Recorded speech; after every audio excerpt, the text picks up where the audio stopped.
ਔਰ ਅਸੀਂ ਵਾਹਿਗੁਰੂ ਅੱਗੇ ਅਰਦਾਸ ਕਰਨੇ ਆ ਕਿ ਸਾਨੂੰ ਹੋਰ ਮੌਕਾ ਮਿਲੇ ਆਉਣ ਦਾ, ਇੱਥੇ ਆਈਏ ਔਰ ਇਹ ਪੰਜਾਬੀ ਤੇ ਪੰਜਾਬ ਦੀ ਜਿਹੜੀ ਦੂਰੀ ਹੈਗੀ ਉਹਨੂੰ ਘੱਟ ਕਰੀਏ। ਤੁਸੀਂ ਆਪ ਜੀ ਨੇ ਵੈਸੇ ਠੀਕ ਕਿਹਾ ਕਿ ਬਾਰਡਰ ਨੇ ਜਿਹੜੇ ਲਕੀਰਾਂ ਖਿੱਚੀਆਂ ਗਈਆਂ ਉਹ ਤਾਂ ਨਹੀਂ ਮਿਟ ਸਕਦੀਆਂ, ਲੇਕਿਨ ਦਿਲਾਂ ਦੇ ਵਿੱਚ ਜਿਹੜੀ ਨਫ਼ਰਤ ਹੈ ਉਹ ਨਫ਼ਰਤ ਨੂੰ ਭੁਲਾ ਕੇ ਆਪਾਂ ਪਿਆਰ ਵਿੱਚ ਬਦਲ ਸਕਨੇ ਆ। ਔਰ ਇੱਥੇ ਮੈਨੂੰ ਨਹੀਂ ਲੱਗ ਰਿਹਾ ਕਿ ਅਸੀਂ ਕਿਸੇ ਦੇ ਕੋਲੋਂ ਨਫ਼ਰਤ ਵਾਲੀ ਕੋਈ ਗੱਲ ਸੁਣੀ, ਅਸੀਂ ਹਮੇਸ਼ਾ ਮੁਹੱਬਤ ਵਾਲੀ ਗੱਲ ਸੁਣੀ ਹੈ ਔਰ ਇੱਥੋਂ ਅਸੀਂ ਮੁਹੱਬਤ ਦਾ ਪੈਗਾਮ ਲੈ ਕੇ ਜਾ ਰਹੇ ਹਾਂ। ਵੇਲਿਓ ਤੁਸੀਂ ਦੇਖ ਰਹੇ ਹੋ ਪੰਜਾਬੀ ਪ੍ਰਚਾਰ ਟੀਵੀ ਤੇ ਮੈਂ ਤੁਹਾਡਾ ਪ੍ਰੋਨਚਾਰਕ ਮੀਆਂ ਆਸਫ ਅਲੀ ਤੇ ਮੇਰੇ ਨਾਲ ਇਸ ਟਾਈਮ ਖੜੇ ਆ ਤਿੰਨ ਸਰਦਾਰ। ਤਿੰਨਾਂ ਸਰਦਾਰਾਂ ਦੇ ਨਾਲ ਵੱਖੋ ਵੱਖ ਗੱਲ ਕਰਾਂਗੇ, ਉਹਨਾਂ ਕੋਲੋਂ ਜਾਣਾਂਗੇ ਕਿ ਉਹ ਆਏ ਕਿੱਥੋਂ ਆ ਤੇ ਹੁਣ ਜਾ ਕਿੱਧਰ ਰਹੇ ਆ। ਇਹ ਅੱਜ ਦਾ ਦਿਨ ਜਿਹੜਾ ਫ੍ਰੀ ਦੇਣਾ, ਪਿੱਛੇ ਤੋਂ ਉਹਨਾਂ ਦੇ ਕੰਮ ਤੇ ਜਿਹੜੇ ਆ ਦਰਸ਼ਨ ਦਿਦਾਰੇ ਤੇ ਹੋ ਗਏ, ਗੁਰਪੁਰਬ ਦੇ ਵਿੱਚ ਪ੍ਰਕਾਸ਼ ਪੁਰਬ ਤੇ ਉਹਨਾਂ ਨੇ ਸ਼ਿਰਕਤ ਕਰ ਲਈ। ਪਹਿਲੇ ਤੇ ਆਪਣਾ ਨਾਮ ਦੱਸੋ ਜੀ, ਕੀ ਨਾਮ ਤੁਹਾਡਾ? ਸਿੰਘ ਜੀ, ਕਿੱਥੋਂ ਆਏ ਹੋ? ਮੈਂ ਮੋਗਾ ਡਿਸਟ੍ਰਿਕਟ ਤੋਂ ਜੀ। ਮੋਗਾ ਤੋਂ। ਹਾਂਜੀ। ਤੁਹਾਡਾ ਕੀ ਨਾਮ ਜੀ? ਮੇਰਾ ਨਾਮ ਹੈ ਜੀ ਮਹਿਕਰਾਜ ਸਿੰਘ। ਆਪ ਜੀ ਦੇ ਚੈਨਲ ਦੇ ਮਾਧਿਅਮ ਨਾਲ ਦੇਸ਼ਾਂ ਵਿਦੇਸ਼ਾਂ ਦੀ ਸਾਰੀ ਸੰਗਤਾਂ ਨੂੰ ਗੁਰੂ ਨਾਨਕ ਜੀ ਦੇ 552ਵੇਂ ਪ੍ਰਕਾਸ਼ ਦਿਹਾੜੇ ਦੀਆਂ ਲੱਖ ਲੱਖ ਵਧਾਈਆਂ ਹੋਣ। ਅਸੀਂ ਉੱਤਰਾਖੰਡ ਤੋਂ ਹਾਂ ਜੀ।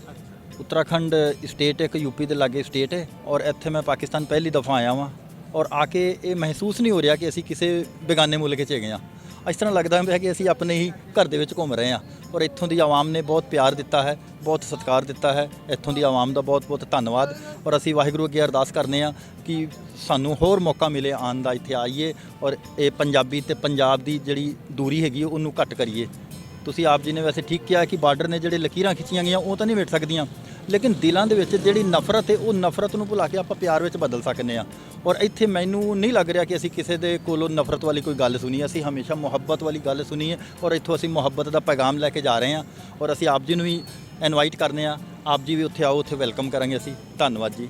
ਅਸੀਂ ਤੇ ਆਉਣਾ ਚਾਹੁੰਦੇ ਆ। ਮੈਂ ਤੇ ਜਿਹੜਾ ਵੀ ਮੈਨੂੰ ਮਿਲਦਾ ਉਹਨੂੰ ਇਹ ਗੱਲ ਕਹਿੰਦਾ ਹੁੰਦਾ ਕਿ ਸਾਡਾ ਪਿੰਡ ਆ ਕੋਟ ਬਦਲ ਖਾਨ ਜਲੰਧਰ ਦੇ ਵਿੱਚ ਫਲੋਰ 'ਚ, ਕੋਈ ਸਾਨੂੰ ਕਿਸੇ ਤਰ੍ਹਾਂ ਇਜਾਜ਼ਤ ਮਿਲ ਜਾਵੇ। ਤੁਸੀਂ ਤੇ ਚਲੋ ਫਿਰ ਇੱਥੇ ਯਾਤਰਾ ਰਾਹੀਂ ਆ ਜਾਂਦੇ ਹੋ, ਦਰਸ਼ਨ ਦਿਦਾਰੇ ਰਾਹੀਂ ਆ ਜਾਂਦੇ ਹੋ, ਸਾਨੂੰ ਤੇ ਇਹ ਵੀ ਮੌਕਾ ਨਹੀਂ ਮਿਲਦਾ ਕਿ ਉਸੇ ਅਕਾਲ ਪੁਰਖ ਨੇ ਕਰਵਾਉਣਾ ਹੈ ਜੀ। ਅਸੀਂ ਵੀ ਅਰਦਾਸਾਂ ਕਰਨੇ ਆ, 70 ਸਾਲ ਹੋ ਗਏ ਅਰਦਾਸਾਂ ਸਵੇਰੇ ਸ਼ਾਮ ਕਰੀਦੀਆਂ ਸੀ ਕਿ ਜਿਨ੍ਹਾਂ ਗੁਰੂ ਧਾਮਾਂ ਤੋਂ ਪੰਥ ਨੂੰ ਵਿਛੋੜਾ ਦਿੱਤਾ ਹੈ ਉਹਨਾਂ ਦੇ ਖੁੱਲੇ ਦਰਸ਼ਨ ਦਿਦਾਰੇ ਵਾਸਤੇ ਪ੍ਰਮਾਤਮਾ ਸਾਨੂੰ ਬਖਸ਼ਿਸ਼ ਕਰੇ ਔਰ ਉਸ ਅਕਾਲ ਪੁਰਖ ਵਾਹਿਗੁਰੂ ਨੇ ਬਖਸ਼ਿਸ਼ ਕੀਤੀ।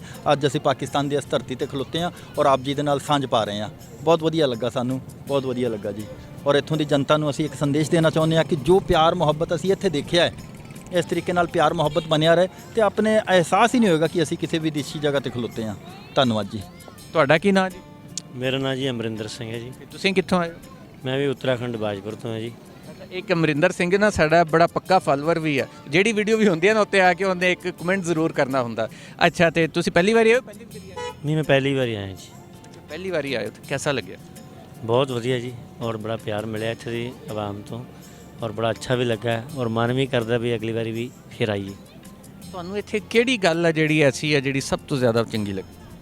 ਸਭ ਤੋਂ ਵਧੀਆ ਗੱਲ ਇਹ ਲੱਗੀ ਵੀ ਜਿਹੜਾ ਵੀ ਇੱਥੇ ਇਨਸਾਨ ਮਿਲ ਰਿਹਾ ਬੜੇ ਪਿਆਰ ਦੇ ਨਾਲ, ਬੜੇ ਅਦਬ ਦੇ ਨਾਲ ਮਿਲ ਰਿਹਾ ਤੇ ਔਰ ਸਭ ਤੋਂ ਵੱਡੀ ਗੱਲ ਕਿ ਇੱਥੇ ਆ ਕੇ ਮਹਿਸੂਸ ਹੀ ਨਹੀਂ ਹੋਇਆ ਵੀ ਅਸੀਂ ਕਿਸੇ ਬੇਗਾਨੇ ਮੁਲਕ 'ਚ ਆਏ ਹਾਂ। ਬਹੁਤ ਪਿਆਰ ਮਿਲਿਆ ਸਾਨੂੰ। ਨਹੀਂ, ਇਹਦੇ ਵਿੱਚ ਕੋਈ ਸ਼ੱਕ ਨਹੀਂ ਕਿ ਤੁਸੀਂ ਬੇਗਾਨੇ ਮੁਲਕ 'ਚ ਨਹੀਂ ਆਏ, ਆਪਣੇ ਪੰਜਾਬ 'ਚ ਹੀ ਆਏ ਹੋਏ ਹੋ। ਪੰਜਾਬ ਆ, ਭਾਵੇਂ ਉੱਧਰਲਾ ਭਾਵੇਂ ਇੱਧਰਲਾ। ਤੇ ਇਹ ਦੱਸੋ ਕਿ ਸਾਡੇ ਇੱਥੇ ਜਿਹੜੇ ਆ ਫਿਲਮਾਂ ਵੀ ਪਾਕਿਸਤਾਨ ਦੀਆਂ ਕਦੀ ਦੇਖੀਆਂ ਤੁਸੀਂ? ਮੈਂ ਫਿਲਮਾਂ ਤਾਂ ਨਹੀਂ ਵੇਖਦਾ, ਮੈਂ ਡਰਾਮੇ ਕਈ ਵਾਰੀ ਵੇਖਦਾ। ਕਿਹੜੇ ਕਿਹੜੇ? ਮੈਨੂੰ ਅਕਰਮ ਦੇ ਜੋ ਅੱਜ ਕੱਲ੍ਹ ਪਿਕਚਰ ਚੱਲ ਰਹੀ ਆ ਚੱਲ ਮੇਰਾ ਪੁੱਤ, ਉਹਦੇ ਵਿੱਚ ਜਿਹੜੇ ਉਹ 3-4 ਕਰੈਕਟਰ ਨੇ ਨਾ, ਐਕਟਰ ਨੇ ਜਿਹੜੇ, ਉਹਨਾਂ ਨੂੰ ਮੈਂ ਦੇਖਦਾ ਰਹਿੰਦਾ ਇੱਥੇ ਜਿਹੜੇ ਡਰਾਮੇ ਕਰਦੇ, ਕਾਮੇਡੀ ਡਰਾਮੇ ਜਿਹੜੇ ਹੁੰਦੇ ਨੇ। ਹਾਂਜੀ। ਤੇ ਬਾਕੀ ਬਕਰਾ ਕਿਸ਼ਤੋਂ 'ਤੇ ਜਿਹੜੇ ਉਮਰ ਸ਼ਰੀਫ ਜੀ, ਉਹਨਾਂ ਦੇ ਬੜੇ ਡਰਾਮੇ ਦੇਖੇ ਨੇ। ਉਮਰ ਸ਼ਰੀਫ ਕੁਝ ਦਿਨ ਪਹਿਲੇ ਫੌਤ ਹੋ ਗਏ। ਚਲੋ ਚਲਾਣਾ ਕਰ ਗਏ। ਚਲੋ ਪਰਮਾਤਮਾ ਉਹਨਾਂ ਨੂੰ ਆਪਣੇ ਚਰਨਾਂ 'ਚ ਨਿਵਾਸ ਬਖਸ਼ੇ। ਬਾਕੀ ਉਹਨਾਂ ਨੇ ਕਾਫੀ ਪਿਆਰ ਵੰਡਿਆ ਆਪਣੀਆਂ ਡਰਾਮਿਆਂ ਦੇ ਰਾਹੀਂ। ਇੰਡੀਆ 'ਚ ਬਹੁਤ ਲੋਕ ਵੇਖਦੇ ਉਹਨਾਂ ਨੂੰ ਤੇ ਬਾਕੀ ਹੋਰ ਵੀ ਕਮੇਡੀਅਨ ਨੇ ਇੱਥੇ ਦੇ ਜਿਨ੍ਹਾਂ ਨੂੰ ਦੇਖਦੇ ਰਹਿੰਦੇ ਹਾਂ। ਹਾਂਜੀ। ਇੱਕ ਪ੍ਰੋਗਰਾਮ ਹੈਗਾ ਜੀ ਖਬਰਦਾਰ, ਉਹਨੂੰ ਵੀ ਦੇਖਦੇ ਰਹੀਦਾ। ਹਾਂਜੀ। ਪੰਜਾਬ ਦੇ ਸਾਰੇ ਰੰਗ ਇੱਕ ਪ੍ਰੋਗਰਾਮ ਉਹ ਵੀ ਦੇਖਦੇ ਆ, ਬੜਾ ਵਧੀਆ ਲੱਗਦਾ। ਹਾਂਜੀ ਹਾਂਜੀ ਹਾਂਜੀ। ਤੁਸੀਂ ਵੀ ਕੋਈ ਦੇਖਦੇ ਹੋ ਪ੍ਰੋਗਰਾਮ ਪੰਜਾਬ? ਮੈਂ ਥੋੜ੍ਹਾ ਜਿਹਾ ਘੱਟ ਹੀ ਦੇਖਣਾ ਵਾ, ਲੇਕਿਨ ਉਹ ਜਿਹੜੇ ਅੱਜ ਕੱਲ੍ਹ ਚੁਟਕਲੇ ਵਗੈਰਾ ਆਉਂਦੇ ਨੇ ਨਾ, ਕਦੀ ਕਦੀ ਨੈੱਟ ਖੋਲ੍ਹ ਲਈਦਾ ਤਾਂ ਚੁਟਕਲੇ ਆ ਜਾਂਦੇ ਨੇ।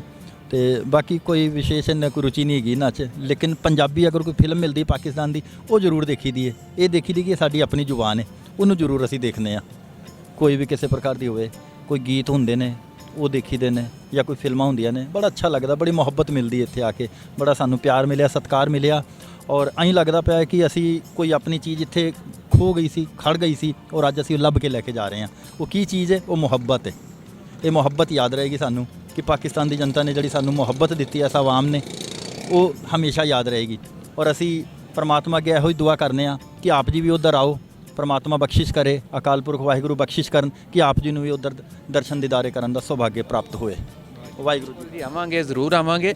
ਤੇ ਗੱਲ ਜਿਹੜੀ ਅਸਲ ਗੱਲ ਆ ਜਿਹੜੀ ਮੈਨੂੰ ਤੇ ਚੰਗੀ ਲੱਗੀ, ਉਹ ਦੇਖਦੇ ਆ ਇੱਥੇ ਸਾਡੇ ਕਾਮੇਡੀਅਨਸ ਨੂੰ ਵੀ ਦੇਖਦੇ ਆ, ਸਾਰਾ ਕੁਝ ਦੇਖਦੇ, ਪਰ ਅਸਲ ਗੱਲ ਜਿਹੜੀ ਨੇ ਕੀਤੀ, ਜਿਹੜੀ ਪੰਜਾਬੀ ਮੂਵੀ ਆਵੇ ਉਹ ਅਸੀਂ ਲਾਜ਼ਮੀ ਦੇਖਦੇ ਆ, ਕਿਉਂਕਿ ਪੰਜਾਬੀ ਸਾਡੀ ਆਪਣੀ ਜ਼ੁਬਾਨ ਆ। ਪੰਜਾਬੀ ਫਿਲਮ ਲਾਜ਼ਮੀ ਦੇਖਦੇ। ਅੱਛਾ, ਹੁਣ ਜਿਹੜੀਆਂ ਉਧਰੋਂ ਆ ਰਹੀਆਂ ਅਸੀਂ ਵੀ ਲਾਜ਼ਮੀ ਦੇਖਦੇ ਆ, ਯਾਨੀ ਕਿ ਪੰਜਾਬੀ ਜਿਹੜਾ ਵਾ ਪੰਜਾਬੀ ਫਿਲਮ ਤੇ ਜ਼ਰੂਰ ਦੇਖੇਗਾ, ਭਾਵੇਂ ਉਧਰ ਦੀ ਹੋਵੇ ਭਾਵੇਂ ਇੱਧਰ ਦੀ ਹੋਵੇ। ਤੇ ਇਸ ਰਾਹੀਂ ਜਿਹੜਾ ਵਾ ਖਾਸ ਕਰ ਫਿਲਮ ਔਰ ਡਰਾਮੇ ਰਾਹੀਂ ਅਸੀਂ ਇੱਕ ਦੂਜੇ ਦੇ ਬੜੇ ਨੇੜੇ ਆ ਸਕਦੇ ਆ। ਇਹਦੇ ਉੱਤੇ ਸਾਨੂੰ ਵਾਕਈ ਕੰਮ ਕਰਨ ਦੀ ਲੋੜ ਆ।